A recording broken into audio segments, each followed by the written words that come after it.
Today, let us talk about the do's and don'ts in a job interview. A job interview is not only about qualifications, it is also about attitude, confidence, and communication. Do's. First, be well prepared.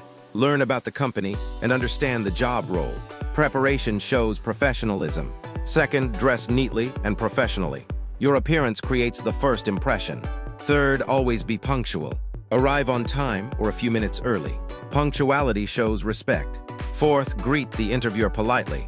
A smile and good manners create a positive atmosphere. Fifth, speak clearly and confidently. Listen carefully and answer honestly. Sixth, maintain positive body language. Sit straight and maintain eye contact. Finally, always be honest. Honesty builds trust. Don'ts. Now let us look at the don'ts. Do not arrive late. Being late creates a negative impression. Do not use your mobile phone during the interview. It shows lack of focus. Do not speak negatively about previous employers. Professionalism is important. Do not interrupt the interviewer. Good listening shows respect.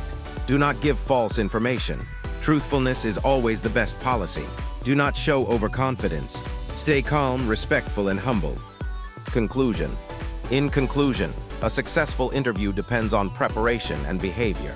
Follow the do's and avoid the don'ts. This will help you present yourself confidently. If you find this helps you, please share, like, and subscribe. Thank you. Have a nice day.